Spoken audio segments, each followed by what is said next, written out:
지난 주간에 전했던 말씀의 주제는 이 성령을 받아야지 성령의 불을 받지 말라. 여러 성경 구절을 통해서 이 성경이 말하는 불, 하나님과 관련된 불은 징계 심판의 불이란 점을 살펴봤었습니다. 고로 우리 크리스천으로서 그런 불은 절대 받아서는 안 된다. 그런데도 불구하고 성경을 모른 채 성령의 불을 받자느니, 또 성령의 불을 받아라 하니까 앞에서 아멘을 외치는 그런 자들도 있으니 주의하라, 조심하라는 말씀을 전했습니다. 그리고 한 가지 강조했던 것은 여러분과 제가 섬기는 신, 하나님이라고 부르면서 섬기는 신이 분명 아버지 하나님, 아들 하나님, 성령 이 셋으로 존재하는데, 그 셋을 세 신, 삼신이 아니라 한 신이다, 한 하나님이다 라고 하는 것이 성경이 우리에게 알려주는 진리다. 우리는 삼위일체 하나님을 섬긴다. 그리고 혹자는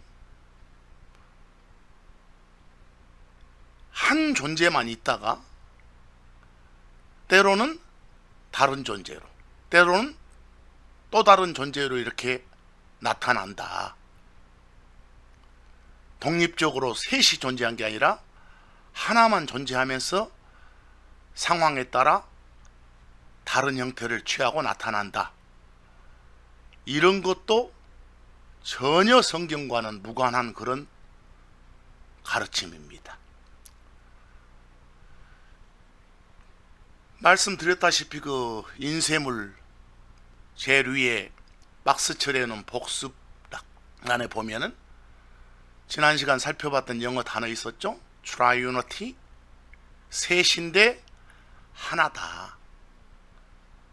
즉 셋이 독립적으로 존재하면서도 우리는 셋신이 아니라 한 신, 한 하나님이라 한다.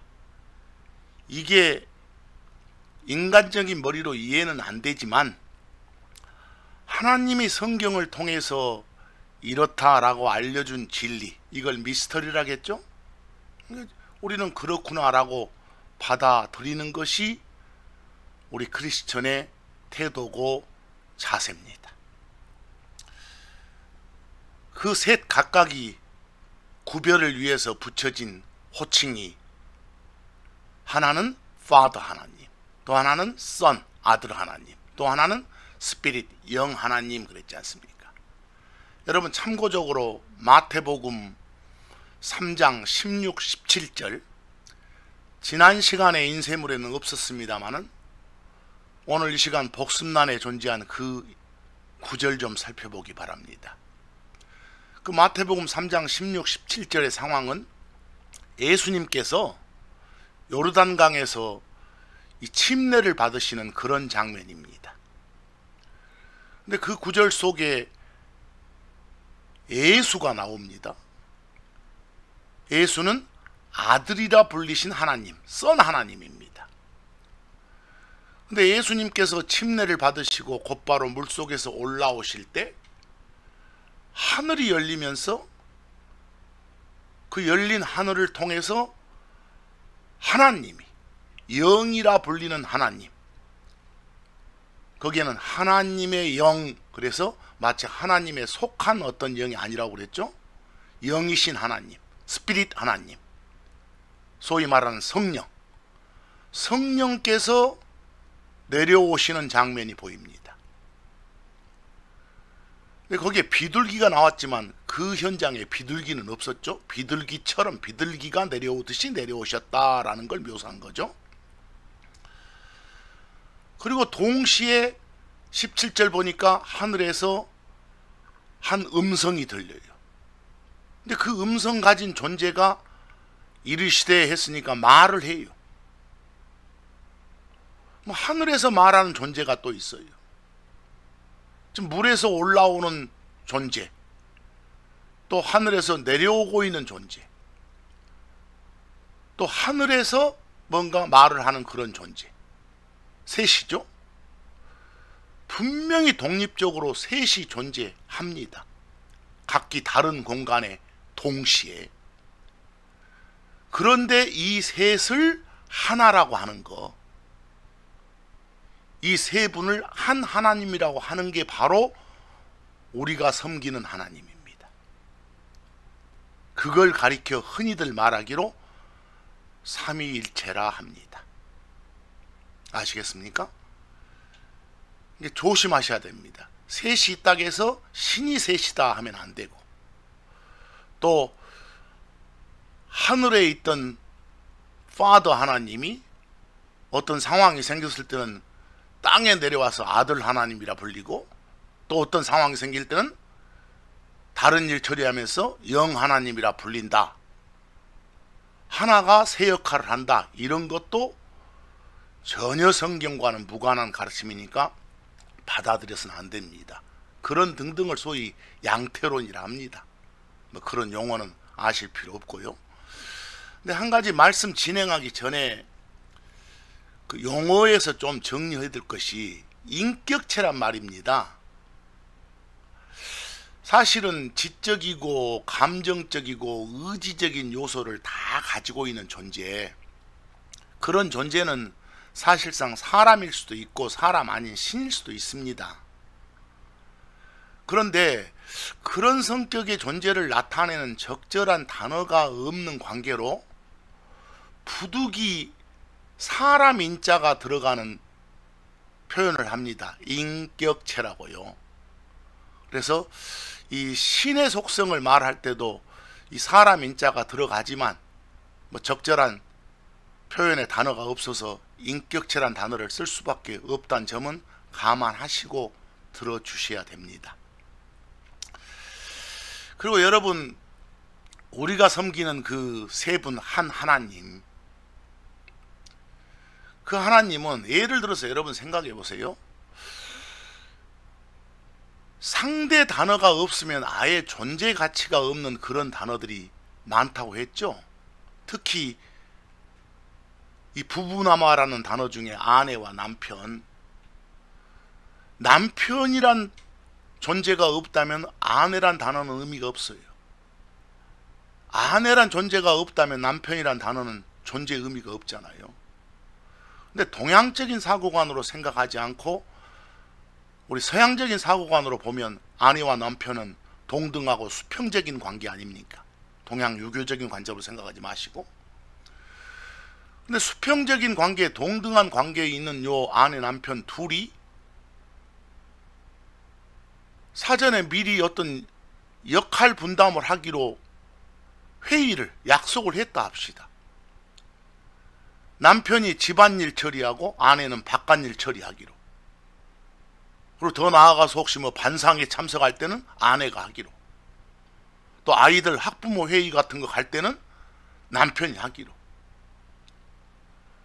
그런 식으로 역할 분담이 가능합니다.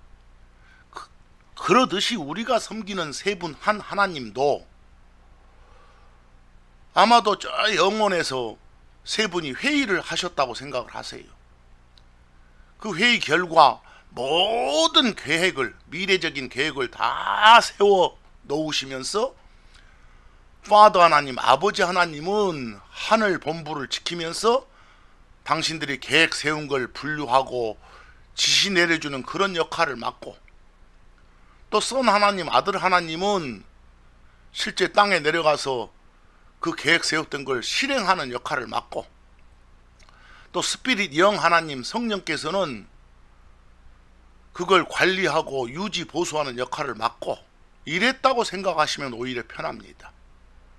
고로 그 세 분은 수직적 종속적 관계가 아니라 그냥 역할과 순서, 질서 면에서만 차이가 있는 그런 수평적 동등한 관계다. 그리고 그 중에서도 특히 지난 시간 강조를 드렸던 존재가 성령이었습니다. 여러분, 성령은 인격체십니다. 인격체 하나님이십니다. 여러 번 강조하지만 물질이 아닙니다. 어떤 에너지나 힘이 아닙니다. 그런데도 불구하고 우리가 늘 쓰는 표현이 어쨌습니까? 예수를 주요 그리스도로 받아들이는 사람에게 성령이란 선물이 주어진단다. 또 이 성령을 받아야 지옥 안 간단다. 또는 성령 침례를 받아야 한다.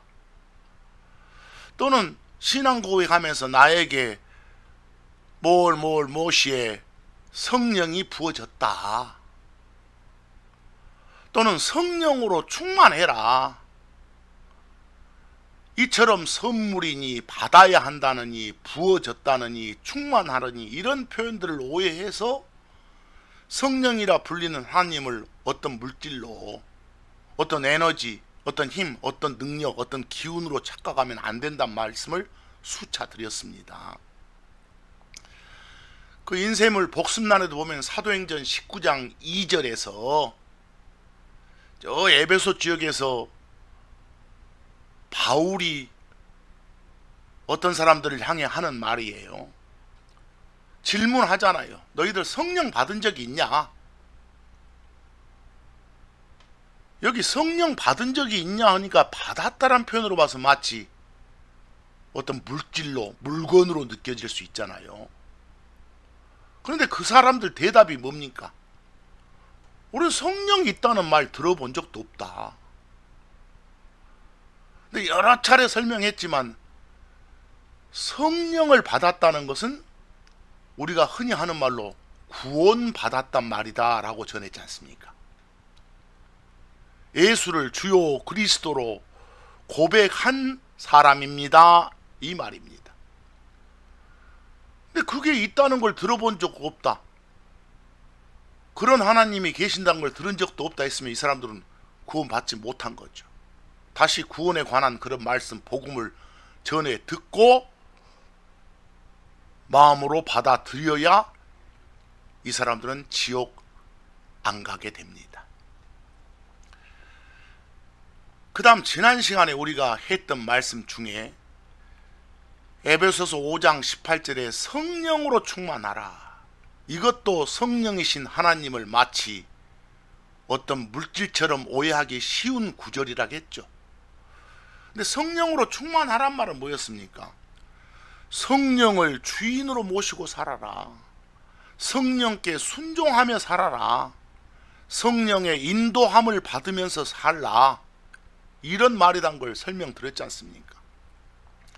성령이 주인이시고 성령이 하나님이심을 인정하고 자기 자신을 내드려라. 그래야 성령이 우리를 다스릴 수 있을 거 아니냐. 그러니까 네가 성령의 차선을 차지하고 살지 마라. 바로 이 말씀을 성령 충만하라 라고 표현한다고 자세히 설명드렸습니다. 그러니까 여러분, 충만이란 말이 나오니까 마치 방 안에 연기나 수증기가 그냥 가득 차듯이 가득 차는 게 아니란 말씀 명심하셔야 됩니다.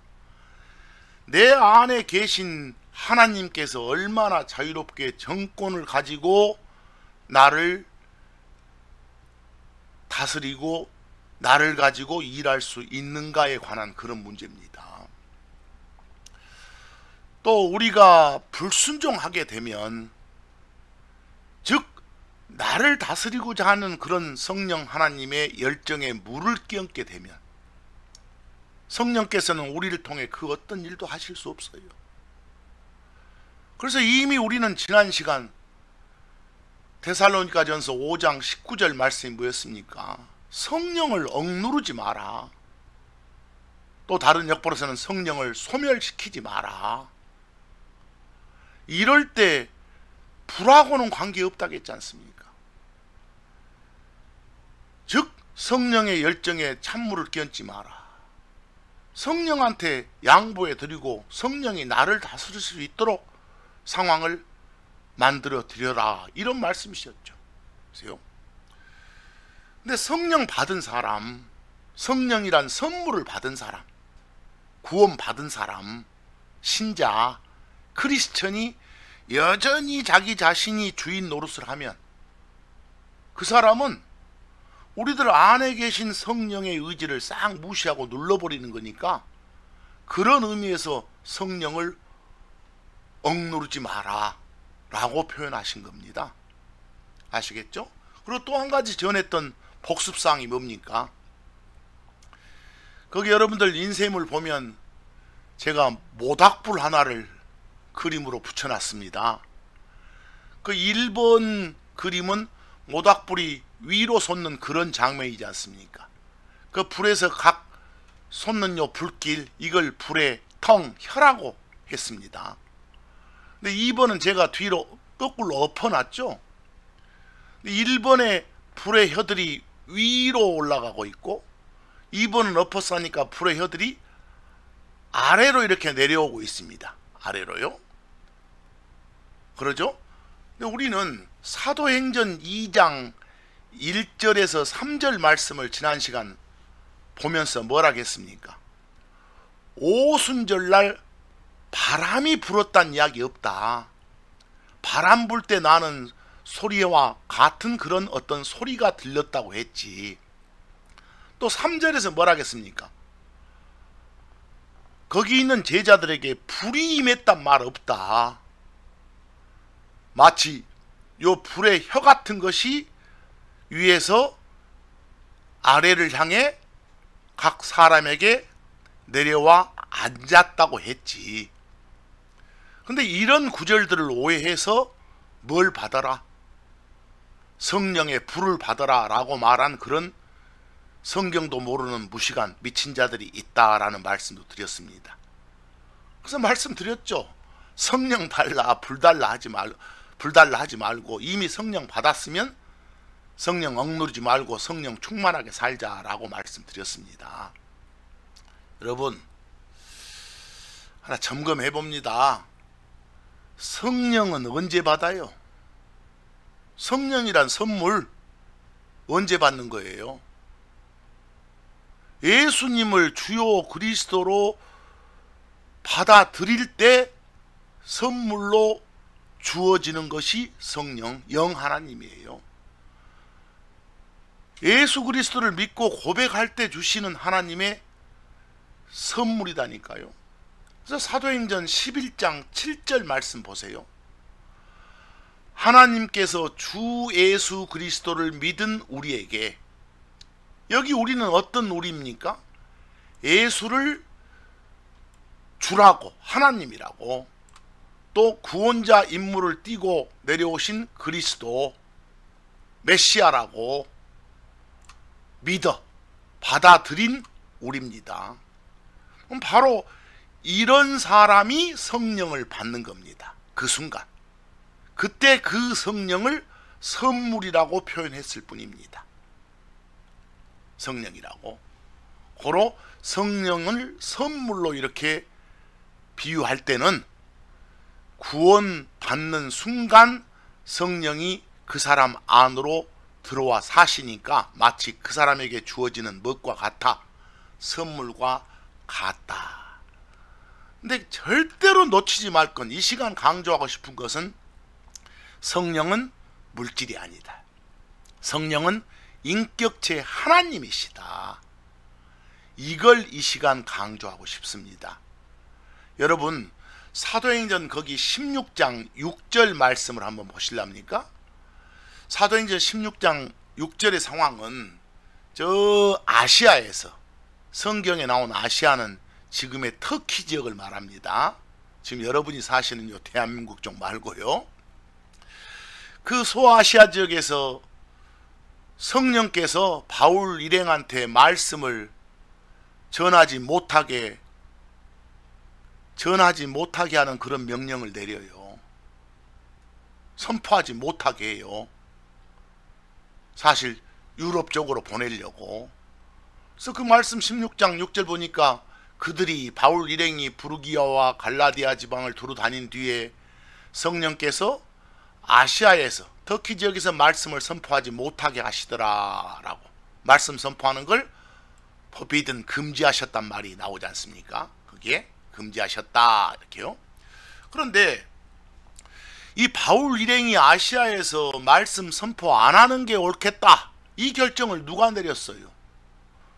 성령이 지시하고 성령이 그들을 지금 인도한 거예요. 물질이 아니라 인격체시니까 에너지나 빛이 그런 어떤 이런 결정, 금지하는 결정 내린 걸 본 적 있으세요? 인격체만이 할 수 있는 그런 일 아닙니까? 이 내용이. 고로 이런 내용들로 봐서 성령은 분명히 뭐다? 인격체이신 하나님이시다. 거기 사도행전 8장 29절 한번 보세요. 성령께서 빌립에게, 에티오피아 넷이 생각나시죠? 거기에 복음 전한 빌립, 성령께서 빌립한테 이르시되, 요 이르시다가 said, 말씀하셨다예요. 어떤 물질이 말할 수 있어요? 물건이 말할 수 있냐고요. 뭐 이런 걸로 봐서 아, 성령은 분명히 인격체 하나님이시구나. 뭐라고 합니까? 명령을 하지 않습니까? 가서 합류하라. 그 넷이하고 합류해서 복음 전하라, 이 말씀입니다. 아시겠죠? 그로 몇 번 반복하지만 계속해서 성령은 인격체 하나님이시다 하는 점을 잊지 말기 바랍니다. 여러분과 제가 섬기는 하나님, 그 하나님 속성이 어쨌어요? 셋인데 하나라고 하는 그런 하나님이셨어요. 삼일체 하나님. 그 각각을 구별하기 위해서 불러지는 호칭이 아버지고 아들이고 영이에요. 근데 아버지 하나님, 파더 하나님, 인격체 하나님 맞아요? 라고 하면 다 예스 합니다. 선 하나님, 아들 하나님, 인격체 맞아요? 라고 하면 다 예스 합니다. 그러면 성령, 영 하나님, 스피릿 하나님, 인격체 맞아요? 갸우뚱하면 안 되겠잖아요. 아버지 하나님, 아들 하나님이 인격체면 당연히 뭐요? 성령도 영 하나님도 인격체라고 해야 논리적이지 않습니까? 그런데도 불구하고 그 이상한 표현들을 쓰는 그런 이상한 가르침의 교사들 때문에, 성경도 모르는 교사들 때문에 이게 마치 성령이 물질인 양 취급되고 있다는 점이 안타까워요. 여러분, 이 성령 영 하나님은 구원받은 사람 안에 들어와서 그 사람 몸을 당신 집으로 여기고 함께 사신다겠잖아요. 구원받은 우리와 성령과의 관계가 마치 집주인하고 세입자 관계예요. 집주인이 성령님이시고 거기에 세입자가 우리 그리스도인들, 이런 관계와 같아요. 고린도전서 6장 19절 한번 봐보세요. 바울이 고린도 교인들을 향해서 뭐라 합니까? 너희 몸이, 너희가 하나님에서 받은 바 너희 안에 계신 성령님의 전 그 말은 집, 그 말입니다. 템플이요. 성령의 집이 구원받은 너희들이다. 고린도전서 3장 16절도 너희가, 고린도 교인들을, 구원받은 사람들을 상대로 쓴 편지니까 이 구원받은 사람이 하나님의 전인 것, 즉 하나님 집이라는 거. 다시 말해서 하나님의 영, 여기도 의란 말에 오해되면 안 됩니다. 하나님이신 영, 영 하나님, 성령께서 그 사람들 안에 거하시는 거, 그걸 너희가 알지 못하느냐? 당연히 알아야 될 거 아니냐, 이 말입니다. 이런 구절로 보면 구원받은 사람 안에 그 사람 몸을 집으로 삼고 성령이 사신다. 이 점을 놓치면 안 됩니다. 여러분 참고적으로 고린도후서 13장 5절 보면 너희가 믿음 안에 있는지 너희 자신을 살펴보고 너희 자신을 입증하라. 예수 그리스도께서 너희들 안에 계시는 줄을 너희가 스스로 알지 못하느냐. 알지 못하면 너희는 버림받은 자 구원 못 받은 놈들이다 이 말이에요. 자, 여기서는 예수님이 구원받은 사람들 안에 계신다고 하잖아요. 방금 전에는 누가 계시고 성령이 계시고, 바로 우리는 표현할 때 구원받은 우리를 당신 집으로 삼고 사시는 하나님은 아버지 하나님이시다, 아들 하나님이시다, 영 하나님이시다, 다 표현 좋아요. 아니면 그냥 하나님이시다, 삼위일체 하나님이시다 라고 해도 좋고요. 셋으로 존재하면서도 그 셋을 셋이라 하지 않고 한 하나님이라 하니까 각각 표현하건 연합 표현하건 상관없어요. 보세요. 그러니까 결국 성령께서는 믿는 사람들을 당신이 거하는 뭘로? 집으로 삼는 거. 바로 크리스천들은 성령의 소유예요. 바로 성령, 영 하나님이신 성령이 믿는 자들의 주인이세요. 근데 문제는 크리스천들에게 있어요. 사람들에게 있어요. 이 주인인 영 하나님 성령을 어떻게 대할 것이냐. 그건 전적으로 우리들의 태도에 달려 있는 거예요. 여러분, 과연 주인의 눈치를 보지도 않고 주인신 성령이 뭐라고 하면 막 시끄럽다고 대들면서 그분을 무시하면서 살 것이냐, 아니면 우리의 주인인 성령을 공손히 대해주기는 하지만 중요 결정 사항을 만났을 때 주인님하고 나는 갈 길이 다르니까 관여하지 마세요.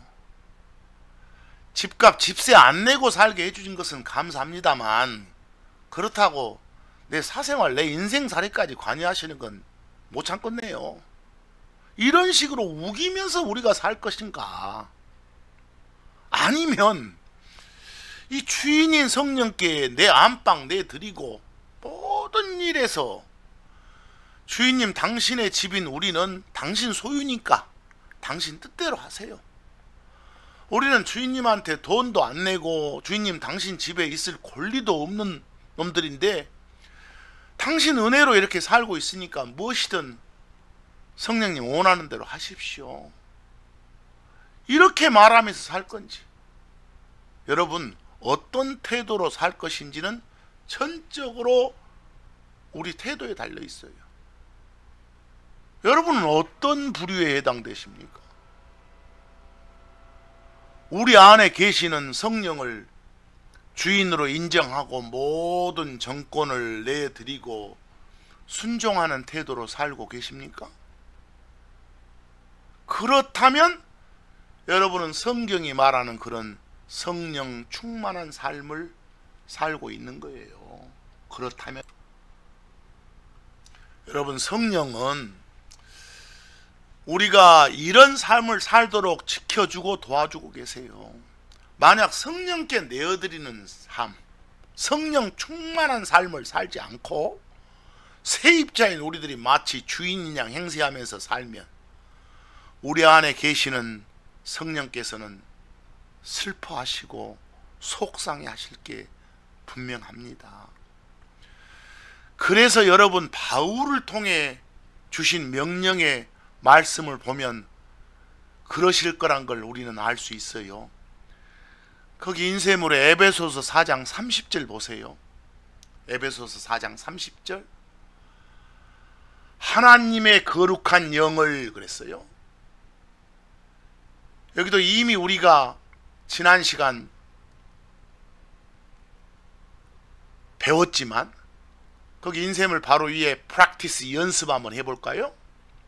그 별표에서 지난 시간 뭘 하겠습니까? A와 B 사이에 전치사 ob이 나타나 있으면 한국말로 옮길 때 주의하라겠잖아요. 거기 오른쪽처럼 A 자리에 스피릿, 영이 나오고 B 자리에 God, 하나님, 신이 나오면 이 덩어리 번역을 뭐라 하겠어요? The Spirit of God을. 그냥 흔히들 하는 번역은 뒤에서부터 하나님의 영 그랬지만 업을 동격으로 보고 하는 번역은 영이신 하나님, 영, 곧 하나님, 성령을 말한다겠죠. 그럼 에베소 4장 30절은 바로 그런 표현이에요. 하나님의 영 하면 하나님의 속한 어떤 영처럼 들리니까 하나님이신 영, 영이신 하나님, 짧게 말해서 성령, 성령을 슬프게 하지 마라. 그런 삶 살지 마라 라고 명령하지 않습니까? 벌써 슬픔이란 감정을 느낄 수 있는 존재라고 표현됐으니까 인격체 맞지 않습니까? 성령은. 그 다른 역본들도 비교해 보시기 바랍니다. 비교에 다른 역본, 한글 역본들 나왔죠? 하나님의 성령 그러면 마치 속한 것처럼 하나님이신 성령. 2번 역본도 하나님이신 성령, 3번 역본도 하나님이신 성령.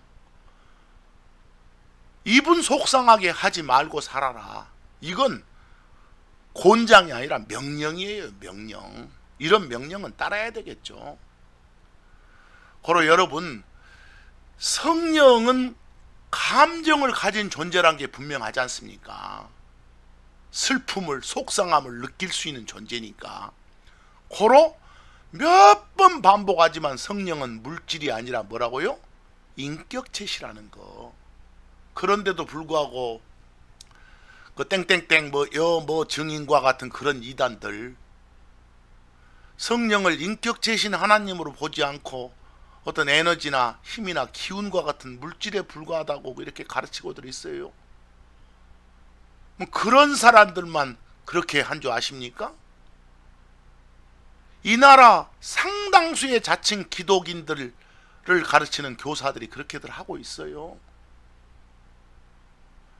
그렇게 하니까 뭐 성령을 받아라, 성령의 불을 받아라, 이걸 마치 성령을 물질인 양 취급하는 거예요. 뭐라고 변명을 하든 간에. 성령은 아버지 하나님, 아들 하나님과 마찬가지로 인격이시다. 근데 그 성령께서 우리와 함께 하시면서 어째요? 항상 우리의 연약함을 도와주셔요. 우리를 위해 기도해 주셔요. 하늘에 계신 하나님과 우리의 중간 다리 역할을 해 주신다니까요. 로마서 8장 26절 보세요. 성령께서 무슨 일을 하신지 우리의 연약함을 도와주신다니까요. 또 우리를 위해 중보해 주고 계신다니까요. 거기 성령께서 말로 할 수 없는 신음으로 하니까 또 뭐 이상한 소리를 뭔 괴성을 내는 것이 성령의 소리다라고 하지 마시고요. 그냥 우리들이 쓰는 어떤 말로 하는 게 아니라 말 없이 도와주신단 말이에요. 중보해 주신다. 또 성령께서는 우리를 위로해 주신다니까요. 그래서 성령의 별칭이 위로해 주는 분 해서 위로자라게, 위로자.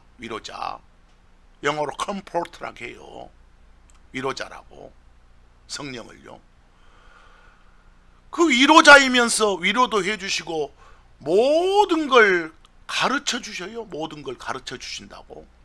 거기 요한복음 14장 26절에 그런 말씀 거기 기록되어 있죠? 옮겨놨죠? 한번 읽어보세요, 여러분들이. 거기서 성령이 해주시는 일이, 인격체이시면 이런 일을 해줄 수 있잖아요. 인격체이니까. 뭐 성령은 성도들 안에서 말씀해 주시고 위로해 주시고 가르쳐 주시고 도와주시고 인도해 주시고 이런 일을 하신다니까요. 우리들 안에 계시면서 우리 주인이시니까. 모든 면에서 아버지 하나님, 아들 하나님과 동등 수평적인 그런 관계세요. 위로자라고 하니까 또 일방적으로 위로만 하시는 그런 분이 아니라 우리가 잘못하면 꾸짖기도 하시는 그런 분이란 걸 알으셔야 돼요. 우리가 뭔가 죄를 지으면 그건 죄니라 라고 깨닫게 해주시는 그런 분이에요. 어떻게 해주세요? 우리 양심에 찔림을 주시는 분이 성령이세요.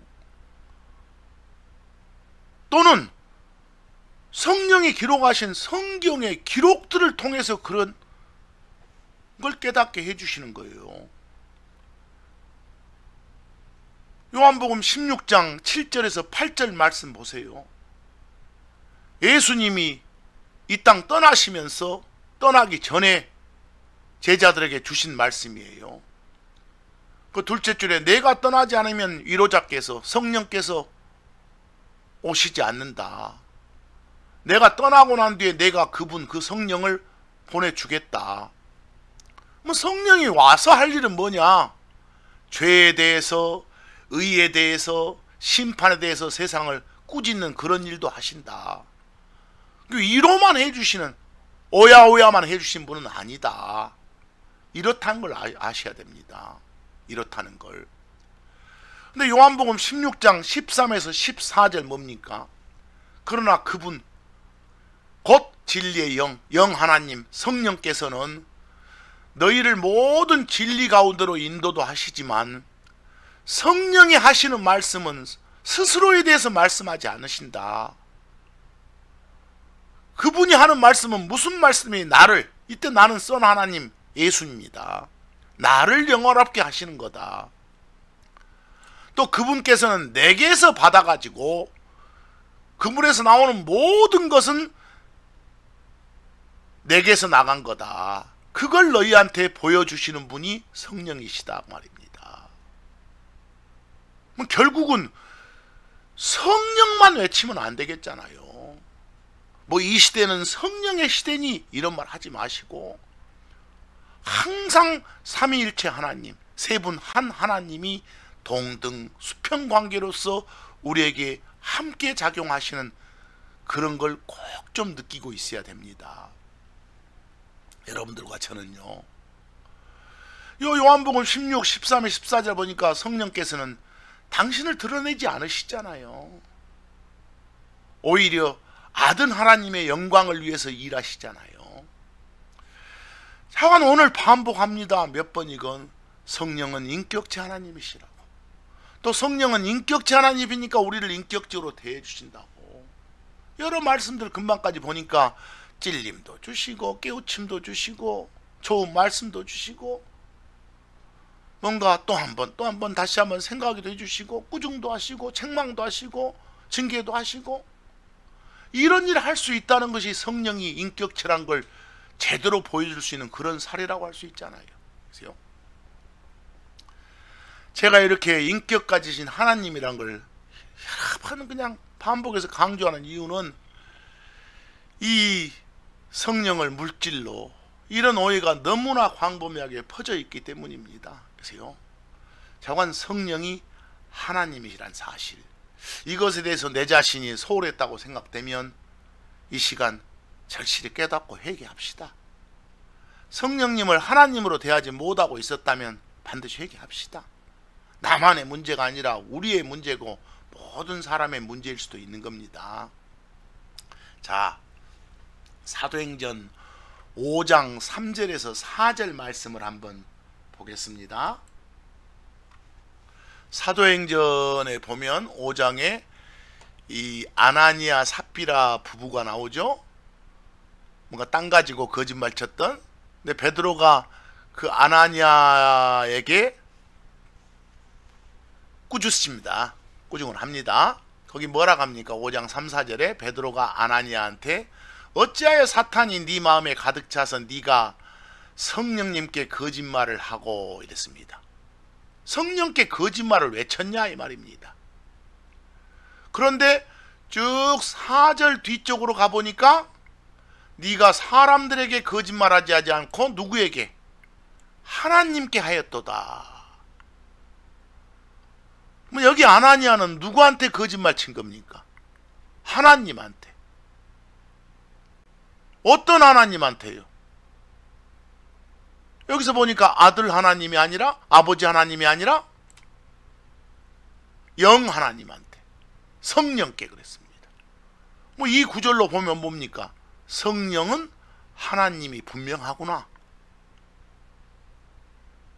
또 그 존재를 상대로 거짓말 쳤으니까 성령이란 존재는 인격체가 분명하구나, 이 말입니다. 여러분, 이쯤에서 질문 하나 드리겠습니다. 우리 흔히들 이 나라에서는 우리 킹제임스 성경 신자들은 이 성령을 다른 호칭으로 위로자라고 했습니다. 위로자 하나님이라고요. 근데 이 나라 자칭 기독인들 보면 보혜사 성령이란 말을 자주 쓴 거 들으셨죠? 보혜사 성령 이렇게요. 뭐 질문 하나 드립니다. 혹시 예수님, 선 하나님, 아들이라 불리는 하나님요, 예수님의 호칭을 보혜사라고 할 수 있을까요? 보혜사? 보혜사 예수님, 보혜사이신 선 하나님 할 수 있어요? 성령한테만 보혜사란 호칭을 주나요? 여러분, 요한복음 14장 16에서 17절 말씀 보세요. 거기 내가 할 때 나는 예수님이에요. 선 하나님이에요. 예수 그리스도예요. 내가, 선이라 불리는 내가 아버지께, 파더라 불리는 하나님께, 파더에게 구하겠다, 요구하겠다. 쉽게 말해서 옛날 다 계획 세워뒀던 일 분류하고 지시하는 그런 역할을 맡기로 미리 정해진 하늘 본부에 있는 파더한테 요구하겠다. 그러면 그분께서, 그 파더께서 다른 위로자를 보내줄 거다. 자, 이쯤에서 이제 다른 위로자를 보낼 때가 됐으니까 우리 옛날 계획 세웠던 대로 한번 그 찾아가지고 그 언제 보내야 될지 알아봐서 좀 보내세요 라고 했단 말입니다. 뭐 여기에 다른 위로자가 누굽니까? 다들 아다시피 성령이죠. 바깥 사람들이 말하는 보혜사 성령이죠. 위로자 성령요. 그런데 앞에 수식어가 뭡니까? 다른 위로자. 뭐 앞에 언급된 거 빼고 다른 그 말이에요. 나 말고 다른 위로자. 결국 이 문맥으로 보면 예수님도 위로자라고 불리는 하나님 맞아요. 예수님도. 나도 위로자인데 나 말고 다른 위로자, 그걸 너희들에게 보내주도록 하겠다. 17절 보니까 그 보낼 위로자는 바로 진리의 영이시니라. 성령의 다른 호칭이 진리의 영이니까 항상 진리하고 연관되어 있는 그런 영이신 하나님이시니라, 이렇게요. 근데 17절 끝에 뭐라고 해요? 그분은 항상 너희들 속에 계실 것이다. 구원받은 사람 안에 함께 하시니까. 우리가 말한 성령 내주 그랬잖아요. 그럼 비교해서 다른 역본들도 보세요. 내가 아버지께 구하겠으니 그가, 파더가 또 다른 보혜사를 너희에게 줄 것이다 라고 나왔어요. 그가 보혜사를 줄 거야. 또 다른 보혜사. 나 말고, 또 파더 당신 말고 다른 보혜사. 고로 여러분, 이런 구절을 보니까 아까 던졌던 질문, 예수님의 호칭을 보혜사라고 할 수 있나요? 있습니다. 할 수 있습니다. 얼마든지요. 뭐 이왕 이런 질문 나왔으니까 질문 하나 더 드립니다. 좀 다른 방향으로 나갔습니다. 그래서 질문 드립니다. 여러분, 예수님, 다시 말해서 선 하나님, 아들이라 불리시는 하나님, 그 하나님 여호와라고 칭할 수 있어요? 예수님은 여호와시다, 여호와라 불리는 하나님이시다, 이렇게요? 예수님을? 상당수의 사람들이 많은 오해를 해요. 여호와 그러면 파더 하나님을 가리키는 거라고? 뭐 선 하나님은 여호와 아니나요? 스피릿 영 하나님은 여호와라 부를 수 없나요? 여러분 거기 참고에 이사야서 43장 11절을 제가 여러 역본으로 옮겨놨어요. 거기 킹제임 성경으로 보니까 나 곧 나는 주니라, 주라고 불리는 하나님, 우리 하나님의 다른 호칭이 주예요. 모든 걸 주관하시는 그런 존재시다 해서 주인, 주 그럽니다. 높임말 붙여서 주님 그럽니다. 근데 뒤에 보니까 나 외에, 주 외에는 구원자가 없느니라 그랬습니다. 그럼 이 말씀을 요약하면 주만이 구원자다. 주라고 불리는 하나님만이 구원자시다. 그런데 다른 역본으로 보니까 주가 나올 자리에 여호와라고 나왔잖아요. 뭐 이걸로 봐서 여호와는 주의 별칭이구나. 즉 주를, 하나님을, 우리가 섬기는 신을 한국 사람들은 하나님 그러지 않습니까? 근데 히브리식으로 히브리 사람들 음으로는 여호와라고 해요. 여호와 그러면 삼위일체 하나님의 별칭일 수도 있고 또 세 분 각각의 별칭이라 해도 돼요. 뭐 여기 주 대신 여호와라고 기록되어 있지 않습니까? 뭐 곧 나는 여호와라, 나 외에 구원자가 없느니라 그랬으니까 여호와만이 구원자다, 주만이 구원자다, 바로 이 말씀이죠. 그런데 누가복음 2장 11절에 어떤 말씀을 보십니까? 그 예수님 탄생하실 때 이날 다윗의 도시 베들레헴이죠. 베들레헴에 너희를 위해 구원자 곧 그리스도 주께서 태어나셨느니라 라고 했네요. 이날 태어나신 분이 바로 예수님 아닙니까? 하나님이 사람 돼서 오신 분 아닙니까? 그분이 하나님 아닙니까? 그분이 주라고 불리는 하나님 아닙니까? 근데 그분을 구원자라고 칭하네요. 우리가 섬기는 선 하나님은 구원자시다. 방금 전에 이사야서에서 뭐라 했는데? 주만이 구원자시다, 여호와만이 구원자시다 라고 했지 않습니까? 보세요. 그럼 보세요. 구원자는 주뿐이다. 영어로 LORD, 로드뿐이다. 여호와뿐이다. 그런데 예수는 구원자이시다. 뭐 결론, 고로 예수는 뭐예요? 주이시잖아요. 로드이시잖아요. 여호와이시잖아요. 그러죠? 고로 아까 질문에 예수 선 하나님을 여호와를 할 수 있습니다. 그냥 여호와는 우리가 섬기는 신, 하나님이라고 부르면서 섬기는 신, 주라고 부르면서 섬기는 그런 신. 한국어 음으로는 하나님 그러지만 히브리어 음으로는 여호와라 가는 것이다. 영어권 음으로는 God, Lord 이렇게 하고 그렇게 기록되고,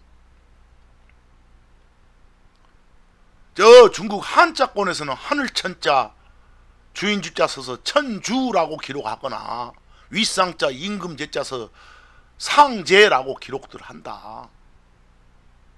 그러니까 우리가 섬기는 신의 호칭이 다양하다는 걸 아셔야 되는 거예요. 이제 다시 좀 이제 오늘 주제로 돌아와서, 성령으로 돌아와서 질문을 합시다. 여러분, 성령, 다시 말해서 영 하나님은 여호와라 칭할 수 있어요? 예스, 칭할 수 있어요. 방금 전 말씀드렸으니까. 사도행전 7장 51절 보세요.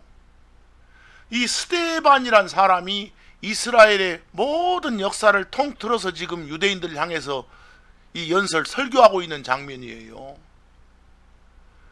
근데 스데반의 7장, 사도행 7장 51절에서 전한 이 말씀은 참고적으로 이 출애굽기 32장 9절 쪽을 인용한 거예요. 그 출애굽기 32장 9절을 보시면 하나님께서 모세를 통해 이스라엘 백성을 평가하는 장면이 나와요. 주께서, 하나님께서, 여호와께서 모세한테 말씀하셔요. 내가, 여호와가 이 백성, 요 이스라엘 민족이에요. 이 백성을 봤는데 이 이스라엘 민족들은 목이 뻣뻣하다. 뭔가 말해도 고분고분 고개 숙이고 안 듣고 목 빳빳하게 이렇게 쳐들고 대들고 있는 놈들이다 이 말이에요. 그걸 목이 뻣뻣한 백성 이렇게 표현한 거예요. 다른 역본들 보니까 주 대신 여호와 썼죠? 주 대신 여호와 쓰고 보이세요? 결국은 이스라엘 민족들을 향해서 평가할 때 이 목이 뻣뻣한 목이 곧은 놈들아, 왜 그렇게 말 안 듣냐 이 말 안 듣는 놈들아 라고 했던 존재가 여호와세요. 주라고 부르는 하나님이세요. 그런데 사도행전 7장 51절에 목이 뻣뻣하고 마음과 귀에 할례받지 않은 자들아, 그런 놈들아, 너희가 항상 성령을 거역하되 그랬지 않습니까? 즉 아까 여호와를 향해서 고개 빳빳하게 든 놈들, 바로 그게 너희들이다. 이걸 사도행 7장 51절은 누구한테 불순종한다고, 누구를 거역한다고, 성령을 거역한다고 하잖아요. 출애굽기에서는 여호와를 거역한다고 돼 있고 여호와를 향해서 고개 빳빳하게 쳐들고 있다고 돼 있고요. 결국은 얼마든지 성령 곧 영 하나님도 뭐라고 칭할 수 있는 거예요? 여호와라고 칭할 수 있는 거예요. 이런 용어들 잘 쓰셔야 돼요. 호칭 조심하셔야 돼요. 여러분 살짝 벗어납니다. 성경은 창조의 주체가 누구라고 해요? 누구를 창조자라고 해요?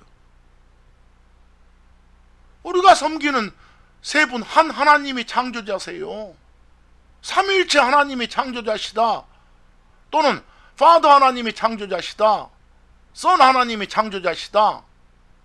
영 하나님, 스피릿 하나님, 성령이 창조자시다. 다 같은 말이에요. 다 통하는 말이에요. 거기 질문, 성령 곧 영 하나님을 창조자, 창조주라고 할 수 있어요? 할 수 있다니까요. 자, 연습 한번 해보세요. 그 히브리서 3장 4절에 집마다 지은 사람이 때 모든 걸 지으신 분은, 모든 것의 창조자가 누구라고? 하나님이시라고, God이라고. 이때 하나님은 그냥 삼위일체 하나님이에요. 우리가 섬기는 셋으로 된 한 하나님. 여러분 창세기 1장 1절도 보시면 처음에 하나님께서 하늘과 땅을 창조하셨다라고 되어 있죠. 하신이라가 아니라 하셨다. created. 과거 시제니까. 누가 창조자예요? 하나님이. 이런 하나님은 그냥 셋으로 된 한 하나님. 우리가 섬기는 삼위일체 하나님이에요. 그런데 요한복음 1장 1절과 3절 우리 예수님의 선 하나님의 다른 호칭이 말씀이었잖아요. 이 말씀이 하나님이시잖아요. 하나님이니까. 근데 모든 것이 그 말씀이란 호칭에 하나님에 의해서 만들어졌다. 예수님에 의해서 선 하나님에 만들어졌다. 그 말은 모든 것의 창조자가 누구시다? 예수님이시다. 선 하나님이시다. 아들 하나님이시다. 이렇게 말해도 되는 거예요. 여러분 이미 살펴봤었던 욥기 33장 4절은 어쩝니까? 여기도 하나님의 영이 아니라 하나님이신 영, 영이신 하나님, 짧게 말해서 성령께서 나를 만드셨다고 욥이 고백하잖아요. 나를 창조하신 창조자가 누구시다? 성령이시다. 아까 질문이 뭐였습니까? 성령, 영 하나님을 창조자라고, 창조주라고 할 수 있나요? 할 수 있다니까요. 자, 그럼 좀 이제 더 어려운 걸로 한번 더 가보겠습니다. 여러분, 예수님, 예수 그리스도, 선 하나님, 이제 여기서부터 막 머리가 빙빙 돌 수도 있어요. 선 하나님을 Father, 우리말로는 아버지죠. Father라고 할 수 있나요? 예수님한테 Father 이렇게 할 수 있냐고.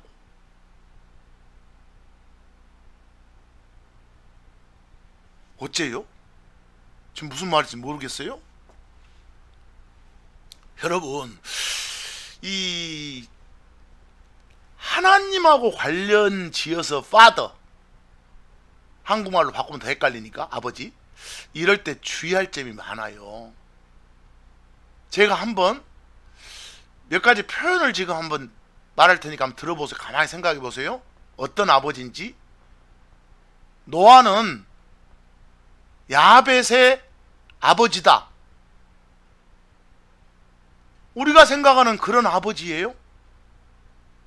그렇죠?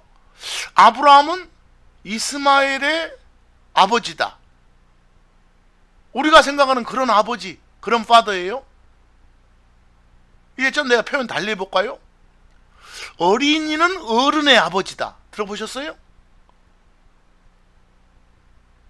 아이가 어른의 아버지다.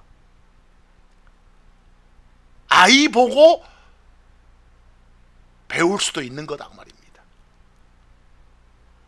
어린이는 어른의 아버지다 할 때 아버지는 아버지라고 표현은 하지만 속뜻은 뭐예요? 스승이에요. 스승. 그러죠? 아버지라고 표현해도 알아먹잖아요. 어린이는 어른의 아버지입니다. 이렇게. 여러분, 어떤 사람을 가리면서 그 사람은 가난한 사람들, 빈민의 아버지예요.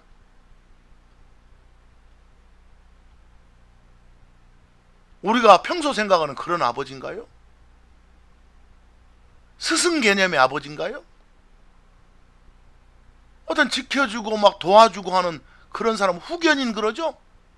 어떤 후견인으로서 아버지 아니겠습니까? 어떤 사람이 근데 음악의 아버지다 하면 어째요?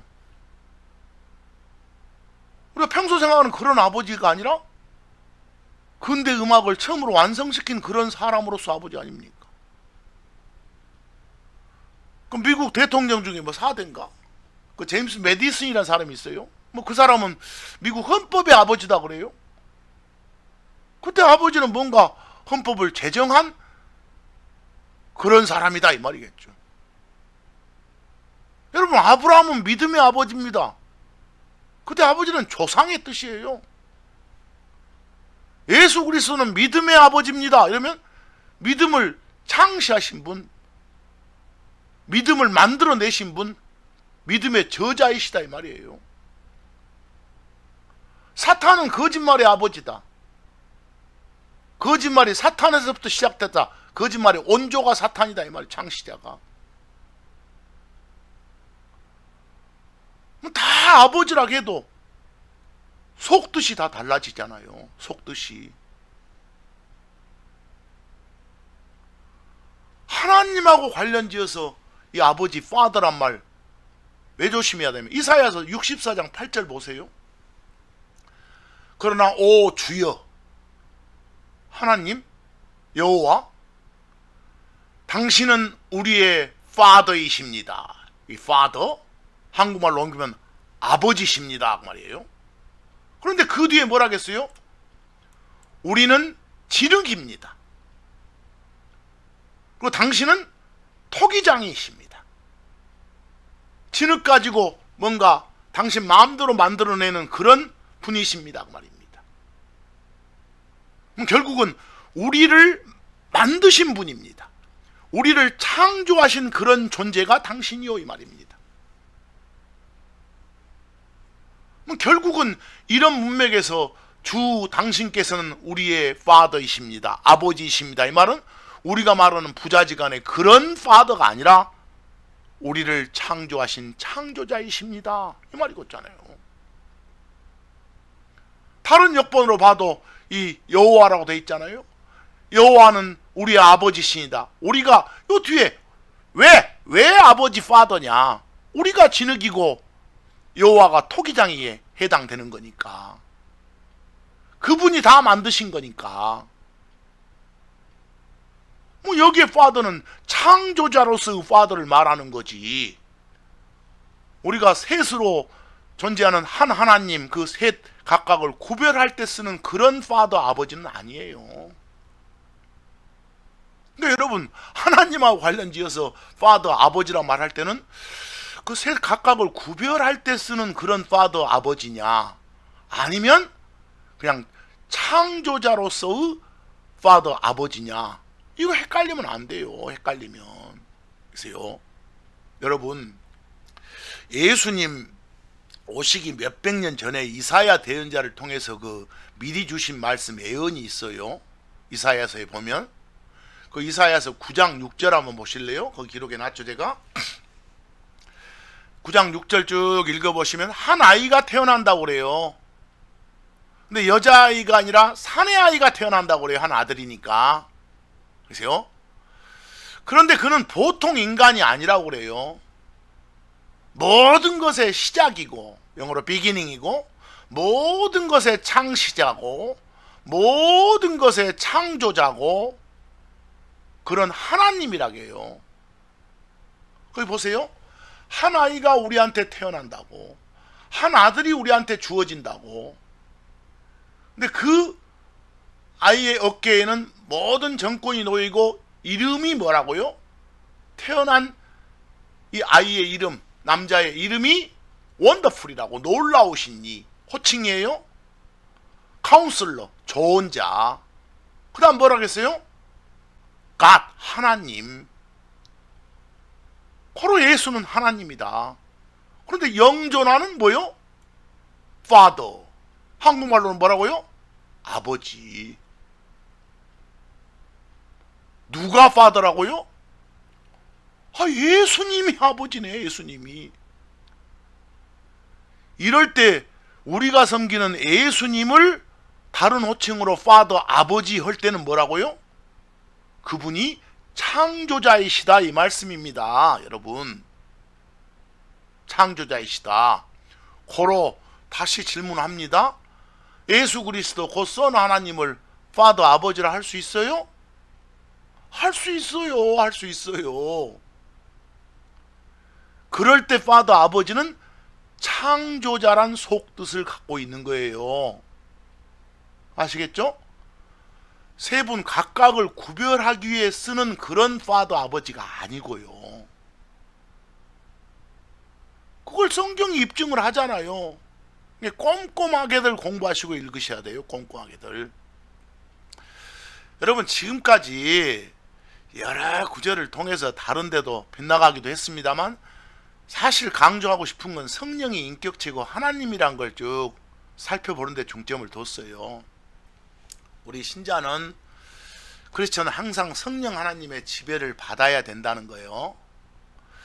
성령이 우리 크리스천들 완종, 조종하고 이렇게 사는 게 하나님의 뜻이거든요. 그래서 또 우리 성도들은 항상 성령이 우리의 모든 걸 지배하고 장악할 수 있게끔 내어드리는 삶을 살자고 했어요.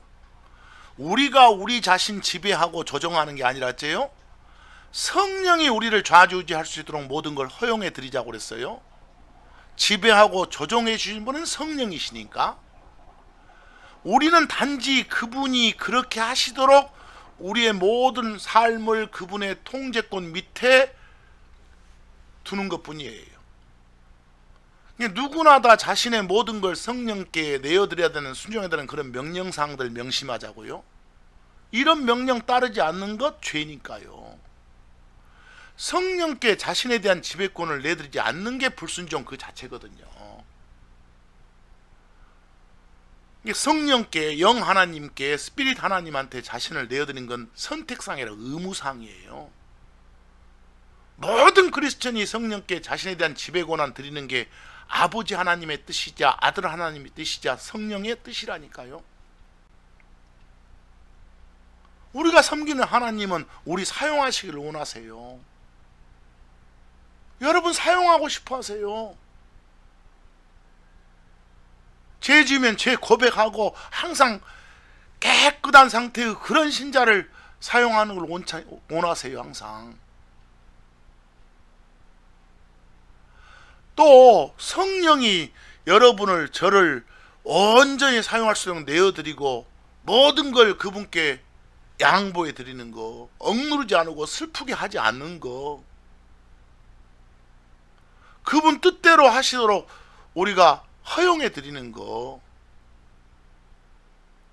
뜻대로 하지 않고 마치 빨간불 켜지면 통과해 불고 파란불 켜지면 멈추고, 이런 유의 사람이 우리가 돼서는 안 되겠잖아요. 가끔씩 하나님께서 멈추라고 할 때 우리는 가고 자빠졌고, 가라고 할 때 서 있고, 이러지 말자는 거예요.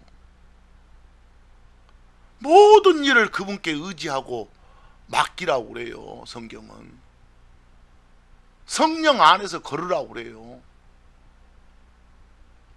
내가 바르게 걸을 수 있도록 이 성령의 도움에 완전 의존하는 게 우리의 삶인 거예요. 성령의 도움 없이 그리스도인의 삶을 살고 애를 쓸수록 실패하게 되는 거예요.